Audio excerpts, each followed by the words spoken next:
The field lining up, a field of 42 for the great race in 91, the Nissan Mobil 500. Do we get the green light? We are racing. And look at that start by Michael Scaife. What a start on the rocket ship. Scaife right down to the hairpin, takes the lead from the pole position of Emanuele Pirro. Then it's Longhurst, Brock, Johnson, Riley, Scott. That's the Scott Riley car as they head up towards the Nissan Mobil 500 gates, and a great start by the Nissan GTR. What a magic start. You see that twin turbo really just blast the power down past the BMW. The BMW struggles a little bit when it's full of fuel, but don't worry, that'll come back. But the Godzilla has got this race by the throat, thrusting out. Mark Scaife doing it great. So a fantastic start by the Nissan as the field now move through the very quick part of the circuit. It's the bumpy roads down the bumps of Cable Street. So it's Pirro, it's Longhurst, it's Brock. There's a big lock-up from Brett Riley. Kane Scott. The problem here, he's straight off the escape road. So it's Kane Scott who's been at the wheel of the Trans Am in the big Sierra, and this time he's lost it first time round in the first lap. So a dramatic start for the Brett Riley, Kane Scott team with Scott at the wheel. But here is Scaife, Mark Scaife, Pirro second, Longhurst third. Well, we've got one of the rescue cars out on the circuit already. One of the Toyota Corollas is circulating out there with the back end very, very badly damaged, and they've put the rescue car out. So this is going to already bring the race to a momentarily slow as they run under the yellows, which are being given now. That's the Keith Sharp Castrol BMW, firmly jammed into the fence. Certainly not a good place to be for a guy who runs a driving school. Well, that must have been a start incident. Obviously, it just didn't get off the grid. Maybe got drop-kicked or sideways at the flag fall, or the rolling start fall. But already the top three are easing away from Dick Johnson. The Sierras are struggling this year to run with the pace of these BMWs and, of course, Godzilla. But Brocky doing a great job there with the Mobil Commodore. Sounds like 1,000,000 miles an hour and goes like. Just look at those three guys there. So it's Scaife, Pirro, Longhurst, Brock, Johnson. And then it's Kevin Waldock coming down Denny Holm. Then it goes back to car 44, Dave Barrow down the front straight. There's been an incident with the Corolla. We'll pick up that action in just a moment as it's Scaife winding around through towards the overseas sweeper. And there's car number 13. It's Bob Holden. Toyota Corolla. It's Bob Holden from Australia. That was an amazing blow-up or something. There was flames and sparks, and he's parked it out of the way. Already the circuit is starting to get littered up with cars. We've got one stopped on the front straight here. We've got Bob Holden parked down there. The officials will be looking hard. They're now past the point where they can stop the race and go back to a brand new race. After 2 laps, whatever happens then, if the race is stopped, it becomes a little bit more complex. It's called another race, and they add the first bit to the second bit. Clark, of course, is out there. He's having a look. This is a neat way of doing things. He's checking it out, making sure what the problems are. No problems for this man, Mark Scaife. Manueli taking advantage of the yellow flag situation. Remember, he cannot pass, but he can close up. You're technically supposed to slow, but maybe only about by half a K. We'll just check out the incident involving the Bob Holden Toyota Corolla going down the main straight. It's the overall protected replay, as you can see there, and fire screaming out from the back of the wheel and the back of the car. So a dramatic, sensational start to this year's Nissan Mobil 500. So what's gone there? It's probably just the hot oil burning on the exhaust system as it ventilates and gets rid of it all. Very, very. We promised you action. It's really there. Well, we promised you a hot start, and that's exactly what you've got here on 3 Sport. So it's Scaife at the wheel. He's been super quick in testing. He's done a lot of work setting this car up right throughout the entire year. That's the reason why he's starting first with Jimmy Richards, the changeover. Fantastic shot from the Armco there. Talking to Freddie Gibson last night, he said all they did to this car was put in some fresh twin turbos, change the brakes, and the basic plan of attack, BL, was to go flat out. Well, that's what he said, run it at race pace. It's a good, strong car. There's no question of that. But Emanuele Pirro sitting in behind him, keeping an eye on things, but now they're starting to already get in amongst the tail enders, and this is going to be one of the problems that the faster drivers are going to be faced right through the 500 kilometres this afternoon. And if you're clever enough, sometimes you can use this to your advantage if you're getting pursued by somebody else, where you can just slot into a corner and put that the car that you're lapping in between you and whoever's behind you, the hunter that's after you. And this is where you'll see some of the top drivers, the Johnsons and the Brocks and co. You watch them through the traffic. They're dynamite.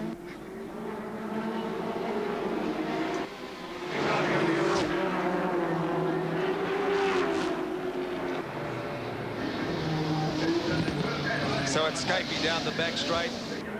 Don't forget the yellow flag is still out. They're not allowed to pass each other. Okay, just about set now for a restart. And once again, it's Mark Scape who's got that flying start down into the hairpin. He's off to a ripper. Emmanuel Pirot holding second. Tony Longhurst third. Peter Brock and the big Commodore fourth. Then it's Dick Johnson fifth in the Sierra. Denny Holm sixth in the BMW as they wind their way through the gates. We are racing again in the Nissan Mobil 500. Well, there's no doubt about it. Skate seemed to be the only one that was really wide awake when that came, because they've all got the opportunity to bunch up and behind each other. But when they let them go, there was only about 4 or 5 of them who were really on the case. And Skate's taken advantage of this. Look at the gap already. He's gone. Well, I'm going to say that's a little bit of his single-seater experience involving himself here, because in single-seater racing, you learn to stand on the gas immediately the flag drops, because you've got to get that advantage. The Touring Car endurance boys usually kind of roll into things, but not Mark Scape. He's hard on it. Winner of the Formula Brabant class in Australia, showing his experience in the single-seaters. And he's a hell of a nice guy too, Scapey, just like all the guys in the Nissan team. They love their motor racing. In fact, Brocky, Johnson, all these guys are really right up there, aren't they? And just love the sport. Jim Richards fans don't take any notice of the fact that Jim is not starting in this race first. Simply a decision made on practical experience here. Mark's done most of the testing at the circuit. He was more familiar with the car under racing conditions at the start of the race with a full load of gas. And that's the decisions. Fred Gibson makes decisions based upon winning races, not emotions. What about the smoke that you see puffing out the side every now and then? No, we know this wonderful technical masterpiece, the Nissan GTR, has got twin turbo, and it's literally forcing the fuel through the exhaust system and out the back. So you're seeing a little bit of unburnt fuel coming out. It isn't a problem. Down this part of the circuit, it is absolutely fantastic watching it live on the track. The noise and the speed of that car going into that corner is amazing. Now it's Peter Brock all over Tony Longhurst.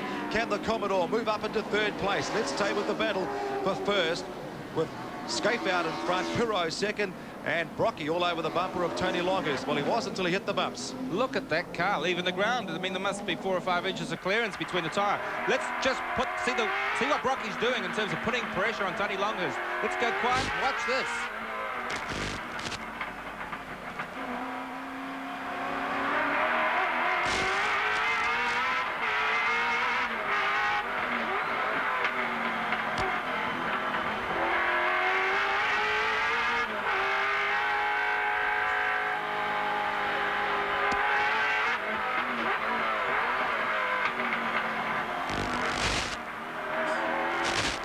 Travelling in the front bumper of Peter Brock's Commodore. Behind the Benson and Hedges BMW, driven by the Queenslander Tony Longhurst. A man who enjoys a good street scrap, and that's exactly what he's got now. There's his wall. That's where he kissed it in practice the other day as Brocky closes up right under braking. Which would have the advantage under brakes, the BMW or the Commodore? Well, the brakes are huge on both cars, so at this time, I guess Peter will probably use Tony as some sort of a braking marker. He'll just say, wherever you go to, I'll just come up on you, because he knows then what he can do. But this is a good psychological... Brocky will be smiling about this, because he knows the BMW probably isn't as quick as the other car, for whatever reason, and he's getting himself into a good groove. He's got his lines right. He'll be ready to take the place off Tony if he can do it, but in the meantime, he's just needling him.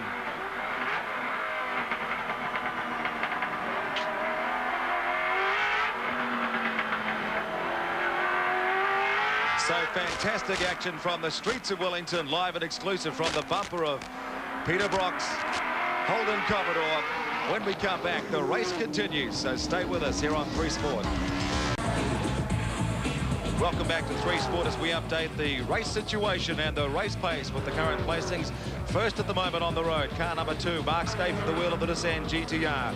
Car number 1 running second, Emmanuel Pirot in the BMW M3. That's the battle of the two big guns at the top. And Tony Longhurst right up there on the pace at car number 25, third. Peter Brock second in the Commodore. Then it's Dick Johnson in the Sierra, followed by Denny Holm racing sixth on the road, doing a fantastic job, and the little BMW M3. Kevin Waldock, car 28. The second of the Sierra is running seventh, followed by Dave Barrow in car 44. The Waikanae Wonder and John Billington, another local Wellingtonian, in ninth place. The last page looking at the front runners, it's Kane Scott in the Whittaker's Sierra, followed by the first of the Porsches, Evans, driving that Porsche 911 right up there in 11th place, going according to the lap times in qualifying at the moment. And then it's another Porsche with Nigel Arkle and Dave Slater. You're on board, Mark Scaife, as close as you can get to the streets of Wellington and to the walls. Well, just looking down from our commentary position here is that the Mark Scaife crew are already down here. We could be seeing Mark Scaife, our race leader in today's Nissan Mobil 500, making an unscheduled pit stop. The crew are down here at the ready. There's instructions being not shouted but carefully calculated in all directions. The crew are down there with the guns. But let's just see exactly what's happening with Mark Scaife.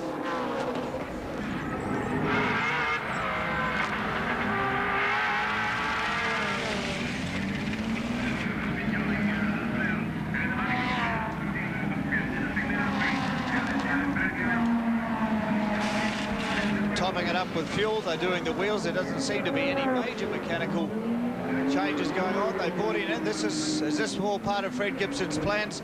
We'll be getting our pit report down there from John Cardwell and Murray Taylor. Let's go down to John Cardwell to see if he can have a quick catch up with Fred Gibson, see what that unscheduled pit stop was all about, because they've dropped back to 5th place from leading the race, and there is Fred Gibson with Jimmy Richards. Looks a bit worried, and John Cardwell, and at the moment Freddie Gibson is just going over to check the situation with his pit crew. But meanwhile, back on the race, it's probably got to be a dud set of tyres or a slow puncher they were worried about. They've obviously had communication. It's got to be something wrong with that first set of tyres. well, it certainly means we've now got a race back on our hands after he was like the hare that cleared out from the rest of the field. It was like run, rabbit, run. And talking of action on the track, this is how Scaife going in to the hairpin, and just keep your eye on car number 61 coming in division soon. It's a Toyota Corolla as Scaife goes down through the gears, and here comes the little wee Toyota Corolla of Chris Marr. Bang, straight into the walls of Wellington. Car number 61 trying to keep out of the way, and then getting in the way in front of Tony Longhurst and hitting the wall on the other side. So a nightmare for the Marr man. Nearly a nightmare for Frank Gardner. There's a wheel parting company. Obviously couldn't stand the pace of kissing the Armco. So it's all action with the armour all protected. Replay, and Dave Barrow almost getting caught with that loose wheel on the track too.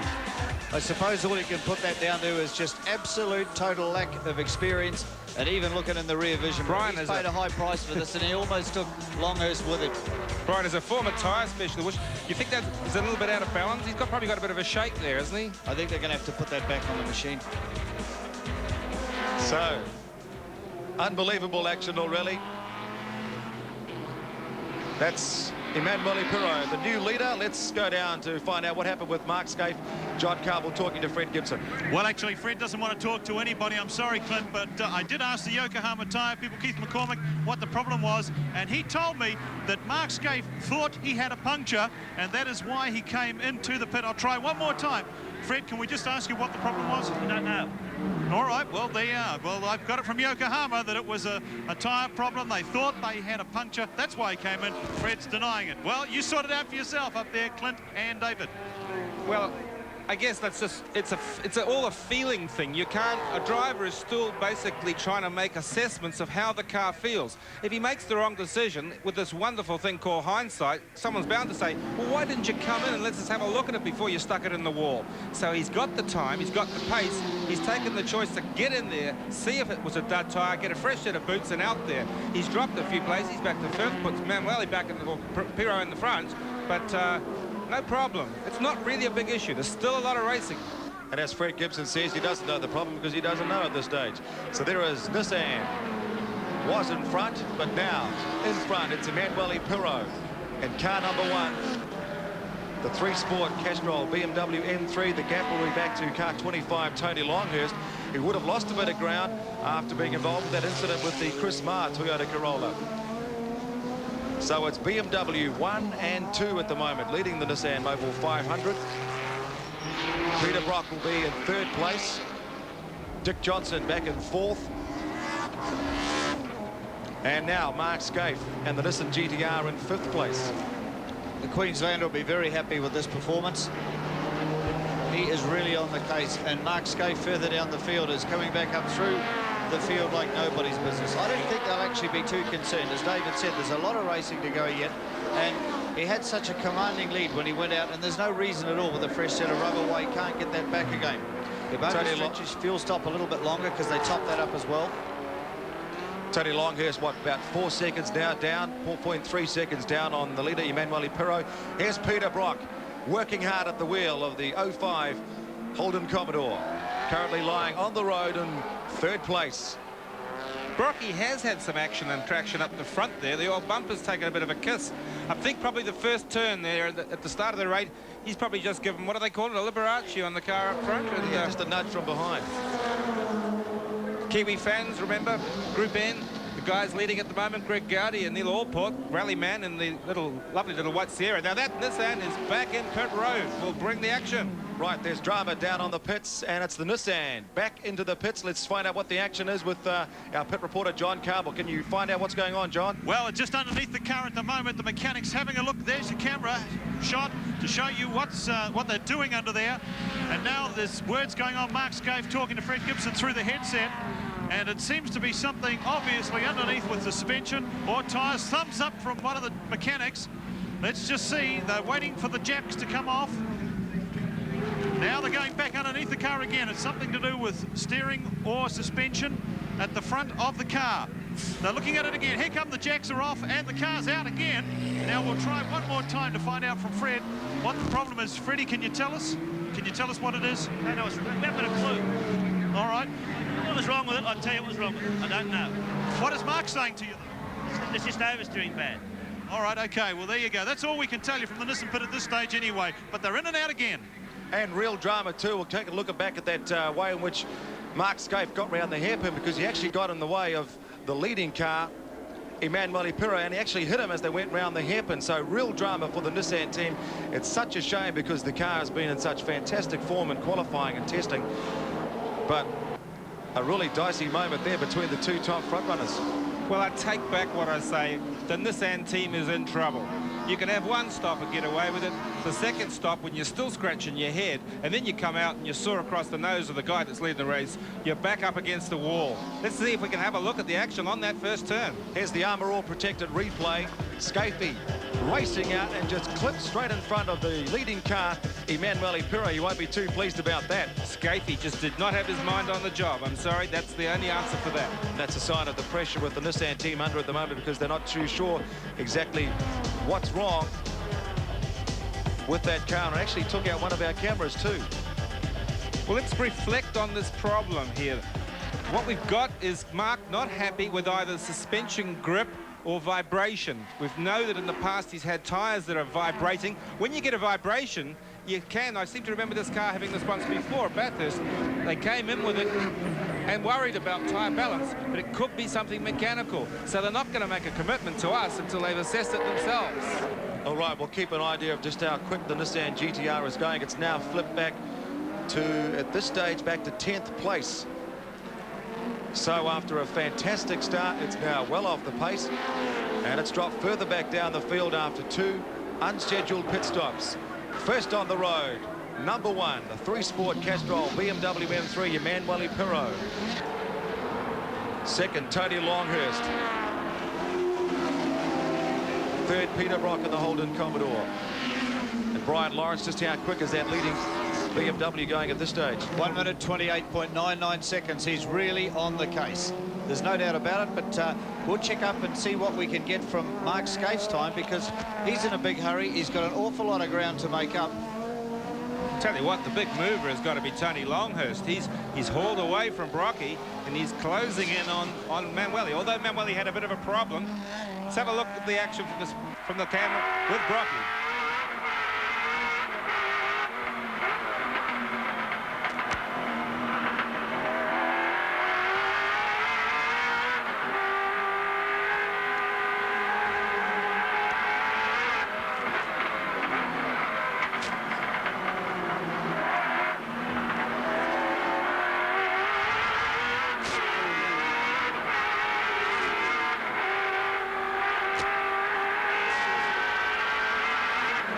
Peter Brock at the moment, his quickest lap has been a 1:29 on the road in the Holden Commodore. He's currently lying third.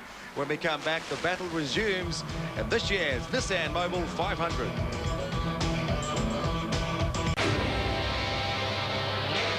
Welcome back to the Nissan Mobil 500, and it's situation normal for the BMW team. Nissans are in trouble. We don't know what it is yet. Fred Gibson hasn't got the facts for us, but confirming the placings at this time, Manuel Pirro leading the #1 BMW M3 for the Schnitzer team from Tony Longhurst. Car number 25 all the way from Australia in last year's winning BMW.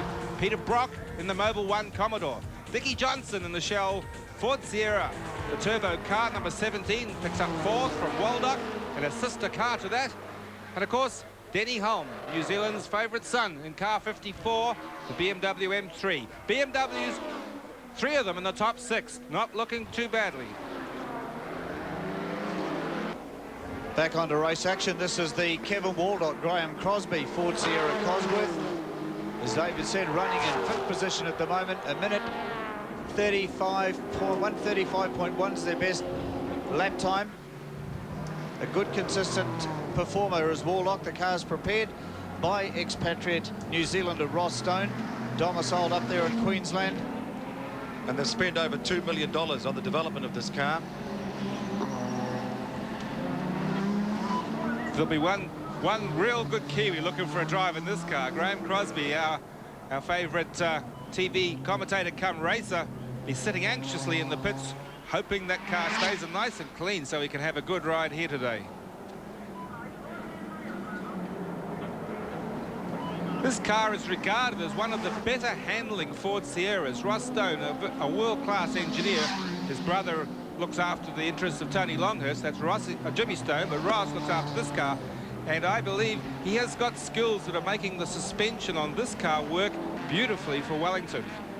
So Kevin Waldock loving this drive here. But meanwhile, just ahead of that car, of course, Dickie Johnson, multi-winner of the Australian Touring Car Championship. He's got a little bit of damage up front there on the right front corner, but nothing much to worry about. If you can come out of this race with nothing more than a bashed front bumper, you're doing pretty good. Dickie's not really expected to win. I've got to say, as much as he's going to do his best, realistically, the number of stops that car might have to make, scheduled or unscheduled, against the mighty BMWs that even Brocky's Holden, he's got a problem on his hands, but he'll give it his best. He's never had a real good run at Wellington. He's had a 1 second place to his credit. Third last year. 3rd place last year. Going round overseas turn. And back in Queensland, Neil Lowe working hard on developing the new Ford Falcon, which they hope to debut halfway through the Australian Touring Car Championships next year, and get set for the enduro races at Sandown and Bathurst, and hopefully here on the streets in Wellington in 1992. Dick Johnson, of course, sharing this car with young Paul Radis, who's from New Zealand, so plenty of Kiwi interest in this race. It's the John Bow car from the Australian Touring Car Championship, so it's set up exactly the way that Tricky Dicky likes it. Here's the leading car, the BMW M3 of the Castrol 3 Sport team, along with Charlie Lamb, team manager. What'll be going through his mind at the moment? Well, he's got a lot to consider. He is a strategist. He's not only looking at what his car is doing, you could see him look across. He's got his left eye firmly on what Nissan is doing with their car. And whatever they do controls a little bit of how he plays his game. Whether to keep the pace of the race up. We've had a few sensational laps from Manuel Pirro. He's down under the 1:30 already. But I think he'd like to cruise it back to about a 1:32. It's nicer on the car. What's been his quickest time, BL? You looked into what, a 1:28 and 1:26 in qualifying. He's cruising at the moment at a 1:28.99. Now, that's not a bad pace, but the fastest man on the road is Mark Scaife at the moment. He's at 28.3. But what does look very impressive up on our screen here is Peter Brock's time at a 1:29.6. So despite the size of the Commodore, it's still very much on the case. So we've got a real race on our hands with the BMW M3 out in front. Scaife trying to catch up and make up for lost time. Peter Brock, Tony Longhurst also very quick on the road too.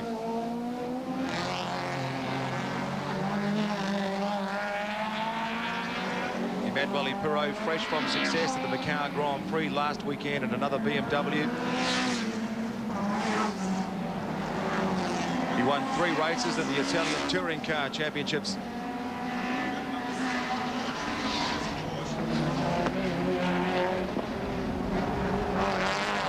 So at this stage, he's 5 seconds in front of Tony Longhurst, who's currently riding second. But we're standing by for a pit stop, pit report with John Carville, because the word is the Nissan GTR of Mark Skaife and Jimmy Richards may be coming back into the pits for the 3rd time. So far, this race has actually been the pits.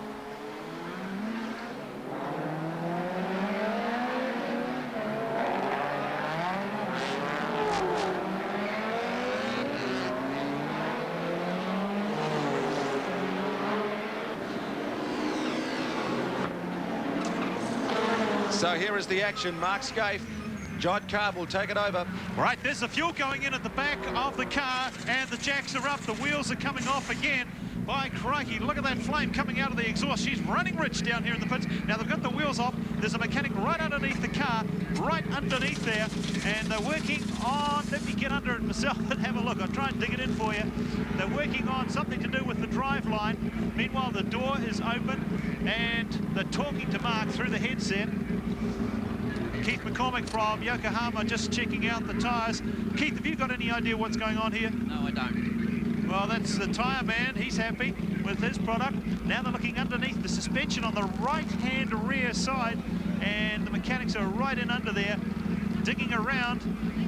Now we'll try and get a word up front and see if we can find out any more for you down here in the pit area. No, Fred's busy talking to Mark. Mark's taking a drink. They're looking around at each other. This is serious. This is serious stuff, folks. I can tell you, David, you're right. 2 pit stops is not good. Now this is 3rd, and the engine is off. The engine has been switched off. Jimmy Richards, I'm sorry, mate, to interrupt. I know you're busy. What's the story, mate? Any idea? No. He's had to walk away. I'll try again. Freddie, any idea? No idea. You got the back off. I had an idea. I would tell you what's wrong. I've got no idea. I'm sorry to keep asking you, mate. Oversteering like a mad dog. Righto, there you go. That's the best we can do for you, David, at this stage. Oversteering. So that's John Carville with that pit stop, pit report, and a dramatic day for the Nissan GTR. Godzilla's in, and as you can see, Freddie Gibson, the frustration of racing here on the walls of Wellington. He doesn't know what's wrong with the car. Meanwhile, the action continues at the pits under the car of Dick Johnson and Paul Radisich.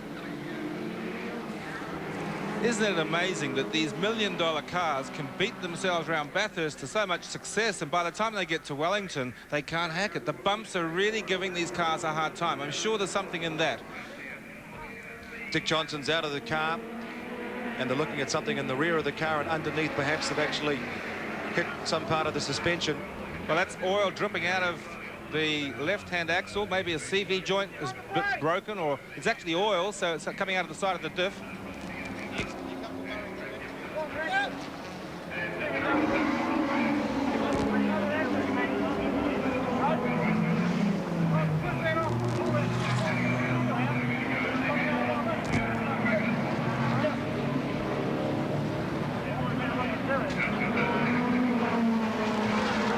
That's the axle shaft. It's got a broken CV joint on the outer axle just by the differential. You can see the mechanic give it a shake there.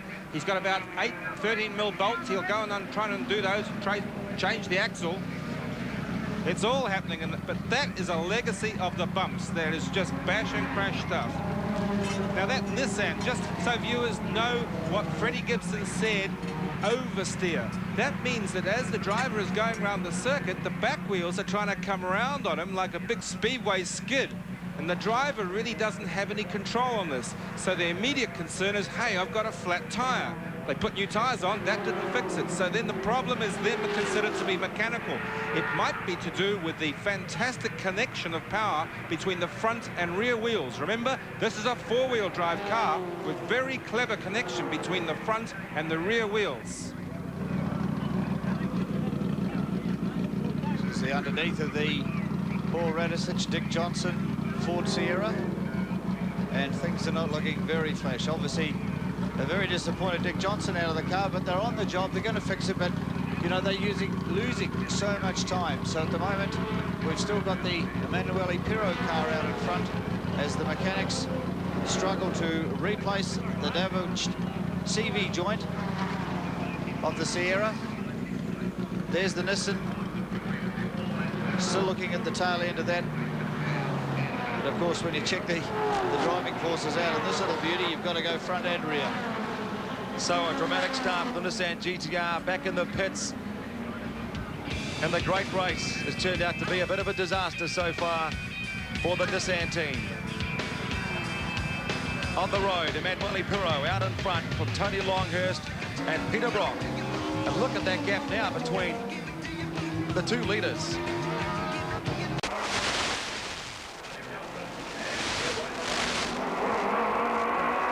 Live from the streets of Wellington, 3 Sport with the Nissan Mobil 500 as we update the leading situations coming up to the first hour of the great race.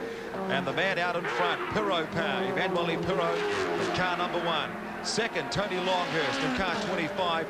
They were all over each other just a moment ago, so we'll try and work out just why the Longhurst car has actually fallen off the pace there. That was actually in second place. 05. Holden Commodore, Peter Brock in third place.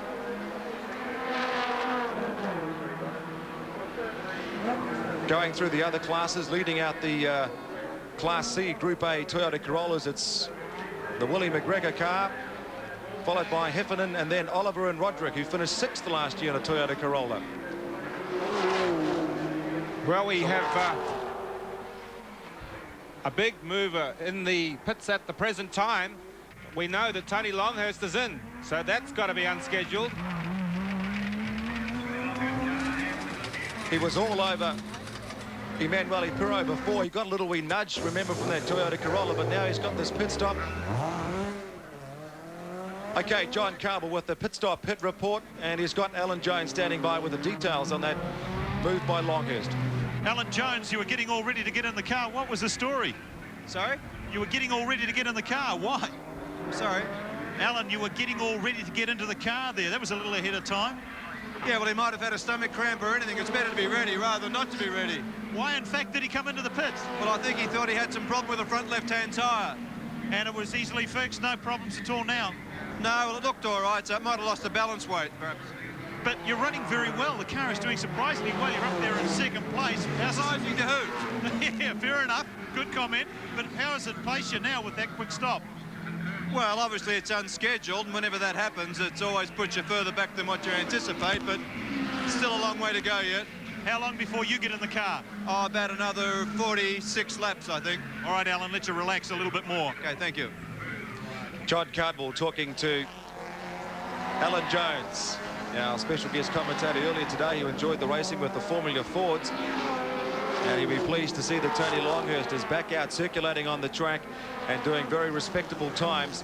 And the BMW M3 now slipping back to third place behind Peter Brock and the Commodore, which has moved up to second behind Emanuele Pirro. A little bit of damage there on the back of car 25, left-hand corner of the car. You can see that bit of fiberglass dragging on the ground. Not really a problem, but just wonder how it happened. Did he get a bit hung out somewhere? Perhaps with that little wee kiss with the Corolla. Exactly. But Holden fans, what about this? Peter Brock, second place. I know you've been saying it's going to happen. Emanuele Pirro's got the lead, but he cannot discount Peter Brock. Remember, it's Wellington. It can rain. It can do all sorts of things. We can have pace cars. We can have crashes. We can have red flags. I mean, it all can happen. So, hey, a long way to go. The Nissan is back out on the circuit, but theoretically discounted. He's out there. Please, viewers, he's only going to just go round and round now. He's dropped off too much time. In fact, the Nissan GTR is not even in the top 20 at this stage. So that is a real tragedy for gentleman Jim Richards, whose big hope was to win this race this year. He hasn't even had a chance to get behind the wheel, and already the car is off the pace with 3 pit stops. Peter Brock up to second place, doing 130s at the moment. As we go around the field and update some of the rest of the classes for you, because with 42 cars in the field, lots of Kiwis out there giving it their best. And here's the class leader of the Toyota Corollas, and that's car number 70. Steve Willey in car 70. Like, Clint, one of the big things about Wellington for these guys, the Toyota guys, is that some people regard them as field fillers, but I tell you, they've got a big responsibility out there. They've got to have a race for themselves. That's what they're here for. But they spend most of their time with their eyes in the mirrors, watching out for these big guys that come into town saying, get out of my way, boy. So it's a heck of a job. Great work by Steve Willey in that little front drive Corolla, and not too far behind Ross Heffernan in the other little Corolla. Great racing. All right, so that's the story with the Corollas. Remember, they've finished in the top 5 before, going back to 86 when Dave Barrow finished 4th in a Toyota Corolla, one of the great performances. Also, back in the pits recently, we had Dickie Johnson. We'll update the situation with the Shell 17 Ford Sierra with Dick Johnson and Paul Radicic. And the other interest with the other classes, the first of the Porsches is Owen Evans in the car number 7 Porsche, fastest qualifiers, while in Group N, Trevor Crowe and Possum Bourne in the Subaru Legacy RS are leading the Group N division at this stage as well, from another rallyman, Neil Allport in Gaudi. Updating the situation with the race leader, let's go down to Murray Taylor with a pit stop pit report. He's got Charlie Lamb alongside. Charlie Lamb, 1 hour into the race. Problems for the Nissan, problems for the Benson and Hedges car. Are you happy with the way it's going for you at this stage? Yes, it's going very smooth at the moment, and well, but 1 hour is 1/4 of the race. Let's see later. Is this the sort of pace you wanted to be setting? Well, we are gradually getting a regular pace, which seems to be 1:32, 1:33, and I think this is a safe pace for us to do the race. Okay, we've seen the other 2 cars come in and have tyre changes. Is there a problem with the Yokohamas wearing on the circuit? Have you had any feedback from the drivers? Well, we could not have too much feedback because, quite simply, the practice time was not big enough. But we know these tires from other circuits, and we are quite confident that we can make it to half of the race. So you're still on schedule to stop at how many laps will you stop? At the moment on schedule, we would stop after 2 hours. After 2 hours with the driver change, fuel? Driver change, fuel and new tires. I hope that is all. Okay, so you're reasonably happy, obviously, Charlie.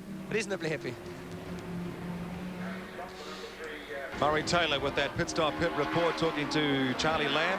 When we come back, we'll update the top 5 and look at the first Kiwis running on the road and this year's Nissan Mobil 500.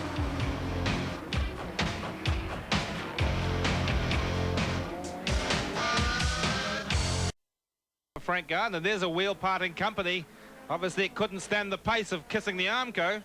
Here, now that Nissan is back in pit road. We'll bring the action. Right, there's drama down on the pits, and it's the Nissan back into the pits. Let's see if we can have a look at the action on that first turn. Here's the Armour All protected replay. Scafie racing out and just clipped straight in front of the leading car, Emanuele Pirro. He won't be too pleased about that. Scafie just did not have his mind on the job. I'm sorry, that's the only answer for that. And that's a sign of the pressure with the Nissan team under at the moment, because they're not too sure exactly what's wrong.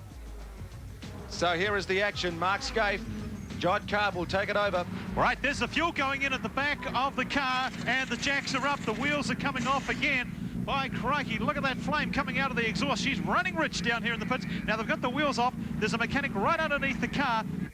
Dick Johnson's out of the car, and they're looking at something in the rear of the car, and underneath perhaps they've actually hit some part of the suspension. Well, that's oil dripping out of the left-hand axle. Maybe a CV joint is broken, or it's actually oil, so it's coming out of the side of the diff. And here is the first car on the road, Emanuele Pirro, the BMW M3, a familiar sight around the streets of Wellington, isn't it, David Oxton? It's far too early to start talking about winners. I got to tell you, I mean, this is Wellington. No rules exist. So it's Armco. That's the key word. Also, as Emanuele Pirro flies past one of the Holden Commodores in the pits, we have Trevor Crowe with the TB3 Subaru, and Possum Bourne, the New Zealand rally driver, all set to make his debut on the streets of Wellington. He says it's a fantastic course. He's had to go around Pukekohe, got it sideways going around Ruapuna, and he wants to sort of stay away from these Armco walls of Wellington. But this must be an unscheduled pit stop. And mind you, they thought they might have to have about 4 because of the Group N class. They can't have too much in the old fuel capacity.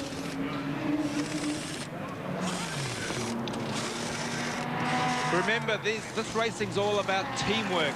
It's mechanics who really give of their time to come here and have the fun. Arguably fun is the strain of burning yourself and missing out on sleep and missing out on eating and everything. But these guys love it. They just live for their motorsport, and the mechanics get a buzz out of changing the wheels as quickly as they can. So it's Possumbourne behind the wheel. Let's go down to John Cardwell with Trevor Crowe.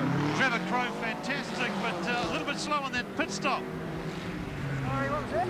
You're a little bit slow on the pit stop there, Trevor. What was the problem? No, we're not slow. We've got just ordinary jacks and ordinary wheel nuts to undo. It's not like a Group A car. Well, that's the point, isn't it? I mean, this is a big change for you the last time you ran here. Yeah, it is, although it's the same sort of thing. You're driving out there as hard as you can go and doing the quickest times you can, really. Was that a scheduled pit stop with Possum getting in? Yeah, well, we've no idea how far it's going to go on fuel, and it's already starting to surge.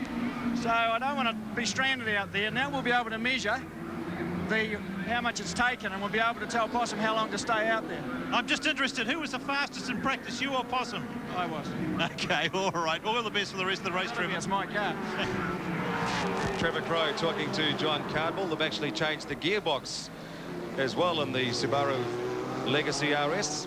So Possumbourne, the street race rookie, is out there going for clean racing lines, learning his track craft, which he's been doing at Ruapuna and Pukekohe as he goes in practice for the racing.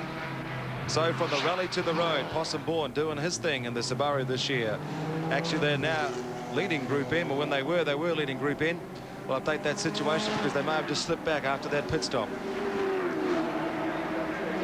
So updating the overall situations, car number 7, Owen Evans. And that little wee Porsche leading the Porsche race at this stage. What a story behind that one too, Clint. That's the one that really, it more than kissed the Armco, bit a great lump out of it yesterday. It was seriously dead last night. Most people wrote it off as being in the event, but the team just got behind it. They ripped it apart. They've taken mudguards off cars in the street somewhere in the city. They got it all strapped together and glued and beaten. 6:30 this morning, they were putting the towing gauges on. That's the thing that checks the wheels to make sure they're going straight ahead. And a great effort by the guys. The car is wrecked. I tell you, I've looked inside it. It's like a concertina on the inside of the floor, but at least it's in the race. It's leading its class. Doing a heck of a job. And Billy Farmer, who was waiting to take over from Owen Evans, he said basically if this was an insurance job, it would have been classified as a write-off. I've got to tell you, it's still a write-off. Well, it's right on at the moment, right on the road. Owen Evans, who finished working on the car at 5:30 this morning, so he'll be feeling pretty tired. Might have a few driver changes, and he's just waving another car through. And looking at the other Porsches at this stage. Well, the other Porsche to keep an eye on when we come to it will be car number 4, Vic Ferguson and Ray Williams. Yeah, all the way from England. Also Nigel Arkle and Dave Slater. Nigel Arkle and Dave Slater, they've got a good runner, and they may be just challenging for the lead in that class at this time, so we'll keep an eye on that later in the race. There is Vic Ferguson, the UK man, just in front of Tony Longhurst. So these Porsches making up the field of 42, 3 Porsches in the race this year. But don't forget that out in front it's Emanuele Pirro, second on the road, the Holden Commodore of Peter Brock, and Tony Longhurst running third at this stage, chasing up after that unscheduled pit stop. And here is the big V8. The sound of the kingpins with those big grunters. Peter Brock last year finished second in a Sierra, and he's second on the road at this stage. And the VN Holden Commodore.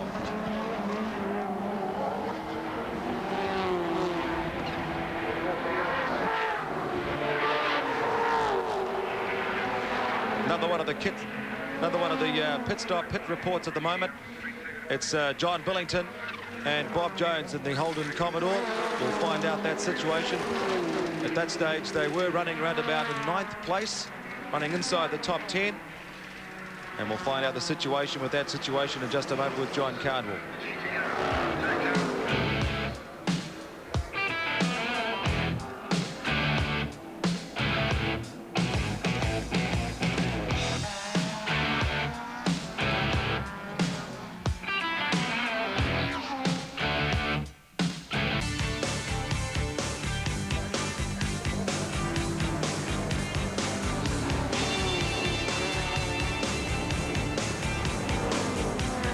Well, here in the pits, we have son of Godzilla, Wayne Munro. Tell us about this Nissan we've got sitting here in the pits. This is a new initiative for next season in New Zealand, I understand.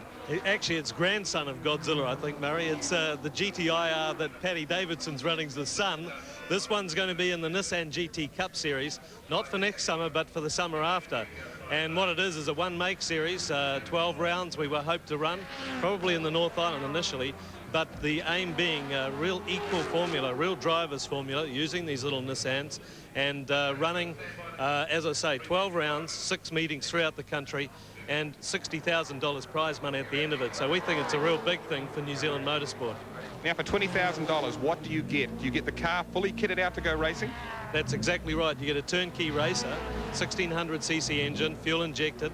It's got the race tyres from Dunlop on board already. One set of them anyway. You might need a few more down the line. ROH mags on the wheels, and inside the car, Corbo seats, Momo steering wheels, brake pads already ready to go. So competition parts. The car's ready to jump into and run. What we think is we'll get a lot of young guys in the sport, also people from other forms of motor racing who haven't got the money to spend big bucks. So in other words, no, you don't need the big checkbook to win in this class. What you need to do is be able to drive in a very equal formula, a bit like Formula Ford, but like F3 in Britain, I guess. And as I say, $60,000 prize money. I don't think there is another series in New Zealand with that much money. And at the end of it, what we're proposing to do is take the winner of the GT Cup overseas to a race somewhere and put them in a Nissan, probably a production car, and let them race on that. Because, of course, the guy who does win it, or girl, is going to be a very, very good driver, because they're going to have to compete against 20, maybe 40 very equal cars. Wayne Munro with a good chat there about a new form of motor racing, which perhaps if you're watching at home, you could get into. A new style of Nissans as we update the race placings at this stage. Pirro on the road, number 1, and car number 1 leading the great race. Peter Brock in the Holden Commodore currently second, and Tony Longhurst really trying to catch up in car 25, currently lying in 3rd place. Moving down through the field and moving up into 4th place at this stage is Kevin Waldock, along with Graham Crosby in car 28, the Ford Sierra. Denny Holm in car 54, the car that was almost not going to be here, is here and is right up there in the top 5. And then right behind him, it's Kane Scott in the Ford Sierra Cosworth. He missed one of the early corners in the first lap, but now they're up there. And Dave Barrow at the wheel of the Ford Sierra 44, currently in 7th place. And look at that, the Porsche of Nigel Arkle now moving up into the top 10, and now has taken over the leading Porsche race with in number 9. It's Owen Evans slipping back into 3rd place, currently in 9th place overall, but that's the 1, 2 and 3 of the 3 Porsches in the field at this stage. So a good drive by the Porsches into the top 10 now. That's exactly where they wanted to be. As we go riding with one of the Mobil 1 car cams on the bumper of the Brocky Holden Commodore.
So you've seen the face and the style of Peter Brock at home in the office with the Holden Commodore. Let's see if David Oxton can have a chat with Peter Perfect to check out how the big Commodore's going on the circuit. TV3 to Peter Brock, can you hear me?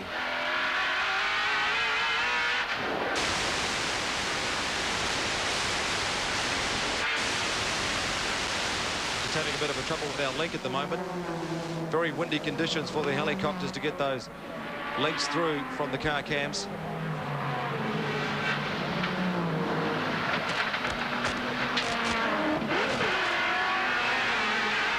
You can see that Brocky would be annoyed there. He put his hand out. He had to go down a gear. With that good audio, we're picking up the fact that that green Toyota held him really up. He probably lost 2.5 seconds, that lap. Brocky, it's Otto here. Wellington seems to be living up to its name of being unpredictable, Peter. I see already that several of the top guys in trouble, but you seem to be running A1.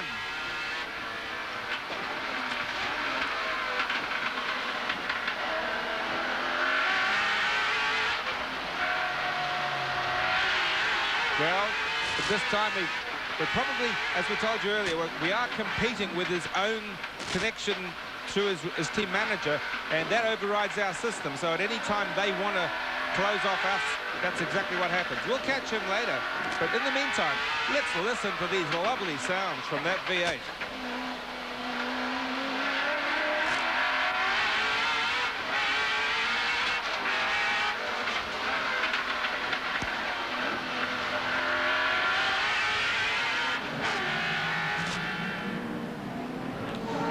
So it's Peter Brock and the Holden Commodore, second at the moment, and his race time's right about 1:32, while Emanuele Pirro's last lap was at 1:34. He's 1 lap in front just about at this stage on Peter Brock. And Tony Longhurst currently in third place, circulating in 1:31. Let's take a look at the Arborall protected replay, and it's car number 28. It's Kevin Waldock in the Queensland Ford Sierra. He ran into a bit of trouble. Here he is at the end of Cable Street, and that's the second time we've seen a Sierra do that. Earlier today, Kane Scott did exactly the same, just overshooting that corner, because it's now become very quick, hasn't it? Well, it's so hairy down there, Clip. They literally, the cars are jumping and ducking and diving. The wheels are off the ground as much as they're on it. And here's Vic Ferguson losing it, going straight into the Armco at the end of the hairpin. And that's the reason why at the moment they're the third Porsche of the 3 Porsches in the field. He lost a bit of time there. So Waldock is back on the track again. Of course, the major story so far has been the drama of the Nissan Mobil 500, and it's the Nissan GTR. We've got Freddie Gibson talking to John Cardwell and Murray Taylor. Fred Gibson, 1.5 hours into the race. You've now sorted out what the problem is. Can you tell us about it? Yes, Murray, we've broken front diff. Cable Street's taken this toll on the car, and the bumps have broke the front differential, probably stripped the crown wheel. So, like, as you see on the TV, it's jumping all over the track down there, and it's stripped all the teeth off. See, the car weighed, we did an exercise this morning, the car weighed 1,576 kilo with Mark in the car at the start of the race. So it's a big, heavy car, and sort of done, so it's only rear-wheel drive at present. Okay, now does that put extra strain on the rear diff? Yeah, it has on the rear diff and the rear half shafts, and also the rear tyres. Mark's coming in shortly for rear tyres, which is about half the distance we should be doing. Okay, well, we've got more drama because Peter Brock's just come into the pits. Thanks, Murray. Well, Peter Brock is getting out of the car. Now Larry Perkins is getting in the car. They're helping each other to strap in. Perkins going in, getting the straps on. The tyres are on. Mechanics getting their hands up. The nuts are being tightened on the back wheels. That's the last part of the formula be done. And we'll talk to Peter. There goes Larry Perkins. He's flying out of the pits. Meanwhile, Peter Brock is with his wife Bev and getting a little drink here. We'll just grab him. Peter. Earlier. Peter, your smiles, mate. What's it like out there? Well, the traffic's very difficult, of course. The car's running beautifully. It's really up to the driver just to concentrate and get to the traffic, I guess. It's difficult. I saw you pointing at one of the flag marshals at one stage when you were behind a green car. Yeah, I just wanted him to raise the flag because I reckon the bloke in the green car hadn't seen me. And I just wanted to get the flag in to sort of give it a bit of a wave, you know. Now tell me, you're very well positioned in this race with the Nissan having all its troubles. What do you reckon about a finish now? Well, one of the great things about motor racing is its unpredictability, and all you can do is give it your best shot, which we are absolutely doing as we speak, and I hope it hangs in there all day. Mate, I've just got one last question. Cable Street, we're watching the car actually lift off the ground in Cable Street. Is it going to hurt the car or is it going to hurt you? Yeah, I think it hurts the car if you keep your foot on it. if he keeps accelerating, if the GIF is getting that sort of feedback from the ground as it lands and takes off. But you know, all he can do is try and pick the right-hand side of the road and not just not fire into it. But after all, he's holding some pretty strong, reliable cars. We presume it'll take it. All right, Peter, all the very best and good luck out there.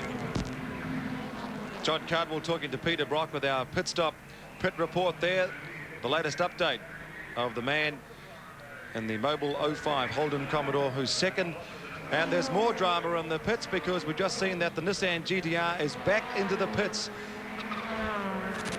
Let's go down to Murray Taylor. What's happening, mate? Well, Clint, I've just spoken with Fred Gibson. Apparently they've come in to change the tyres because they're only running the rear diff. It's running through the rear tyres, so they've had to come in to change tyres because the pressure is now really on this car. It's running as a rear-wheel drive car, and they've chewed out the tyres, so it's a fairly quick stop. The problem at the moment seems to be the belts. They're ready to go. They're just waiting for the driver change. The driver change hasn't gone well. The car's ready. Fred Gibson just waiting patiently at the start. Yeah, they're away now. They're just rolling. It has been an upside-down race so far this year for the Nissan GTR2 as Jimmy Richards finally gets out onto the Wellington waterfront circuit. And a bad day for Gentleman Jim, because you must be wondering what's going through his mind at the moment. The car promised so much, and all those big bumps have taken its toll on the heavy machine, as you heard Fred Gibson explain a while ago. And they're running at the moment the Nissan GTR in 18th place, but they're round about 7 laps off the race leader, who at this stage is this car, number 1, Emanuele Pirro. Will the defending champions make it 4 in a row? There's still a long way to go, so stay with us. Now this is the action with the 3-Sport Castrol BMW M3, the leading car in the race. Out in front, Emanuele Pirro, and the BMW battle, which has been one of the big talking points this week, is now unfolding with their reliability. And Tony Longhurst second on the road and trying to catch up that distance back between the two cars. The figures on the right-hand side of your Unisys reports indicates the gap to the leader. So, in fact, Longhurst is 1 minute and 3 seconds behind Emanuele Pirro, and so on. Just keep an eye on those right-hand figures. At one stage, they did actually catch up, but then Longhurst had that little wee ding and had to come into the pits, didn't he? So it's Kevin Waldock who had that little wee off a while ago, and he's 3 minutes 46 behind the leader. Jetty Holm in car 54, the BMW M3. 5th on the road at this stage. Then it's Kane Scott in the Ford Sierra, and his driver change will hand over to Brett Riley, who was driving a BMW M3 last year, one of the cars that Holm and Francevic are in. In the Group N, the NZ class, it's the Sachs Coombs BMW M3 currently leading now, taken over from Trevor Crowe and Possumbourne, with Possumbourne at the wheel, and Davidson and Pennington with the Nissan GTIR, the son of Godzilla, currently 3rd in Group N. Updating the other classes and also staying with Group N, it's 4th at this stage. It's the Pateman Field Ford Laser. Then it's the Neil Allport Gaudi Ford Sierra RS Cosworth. And then it's Wood and Orchard and the Nissan Polestar GTI in 6th place. Updating the action from the pits. And it's all happening now because it's Graham Crosby about to take over car 28 from Kevin Walcott.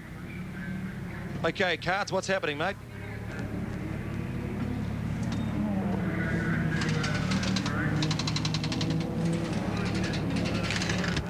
Kevin Waldock getting out of the car and helping Graham Crosby get himself strapped up. There's the communications gear going in the last part of the harness as the wheels go on. And there's a drink bottle being changed over. Hello Cross has a different flavour he prefers to that which Kevin Waldock is used to. Cross spitting on his hands. There's something I've never seen before. Getting on the wheel. Doors closed. No, not quite. Kevin Waldock had one last thing to do. Let's get in there now and let's have a word with Kevin Waldock here down in the pit row. Kevin, fantastic effort at the moment, mate. You're right up there. Oh, thanks very much. That's hard work out there. I tell you what, we've got to commend all the slower drivers. They're doing a fabulous job. There's one or two that, you know, through conditions can't see the car approaching or the flag marshal, but they're doing a great job, and I think it's a fabulous race. I'm just a little bit concerned about your health, of course. How is it out there now? I'll tell you what, we'll run them round the race after the race is over. We've got to win it first. Hey, you're absolutely saturated. Is it hot work? Something like it hot. You know what Queensland's like.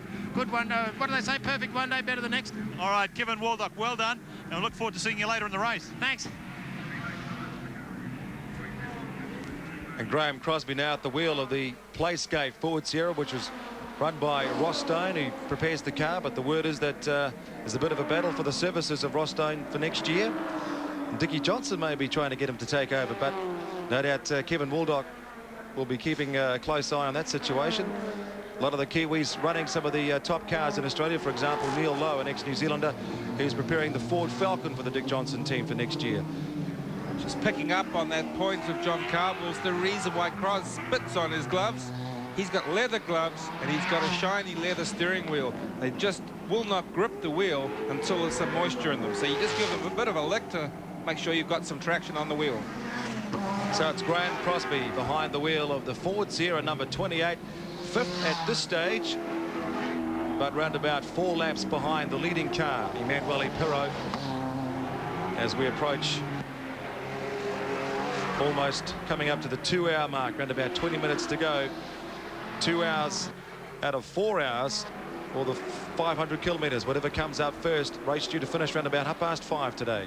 Cros will do a great job in this car. In '86, he finished in 6th place in a BMW 635 with the Wellingtonian driver Lou McKinnon.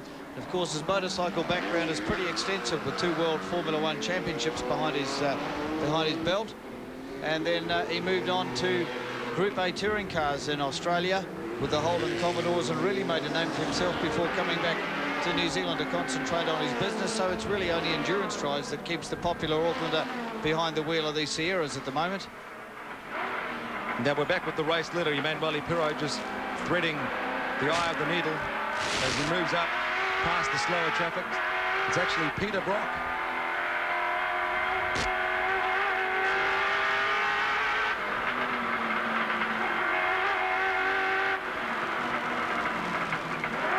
Peter Brock with Larry Perkins at the wheel after that driver change.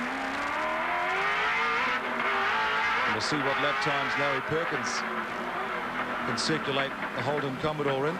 Larry was a bit off the pace yesterday. He couldn't figure out why. I mean, he can run quick as Brock anywhere. At Adelaide, he blew him off in the touring car race over there just 2 weeks ago. He just hadn't got the sequence of events. He's such a sympathetic driver to his machinery. He just doesn't like crashing and banging it over the bumps. He wants to finish the event. He's sitting good in a good place. They're doing the best they can with this car. I think it's a top performance for the Holden V8. And his background as an engineer, one of the better engine builders of the Commodores in Oz. He's actually losing ground to Longhurst at the moment. He's probably dropped about 3 or 4 seconds in the last 8 laps, 7 or 8 laps. But a very consistent man, as you say, super easy on machinery. This is Larry Perkins, the former Grand Prix driver.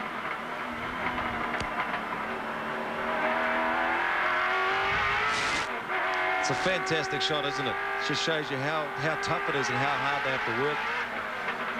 The concentration as well. I wouldn't mind if it stayed like this all race. We could just listen to that engine.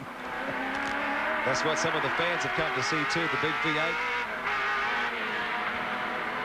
And Peter's had such an amazing response back in Australia too, since he made the switch back from the Sierras and the BMWs back to the Holden. I remember seeing a banner up on top of Bathurst a couple of years ago, and it said from one of the Holden fans that if God ever drove Bathurst, he'd co-drive with Peter Brock.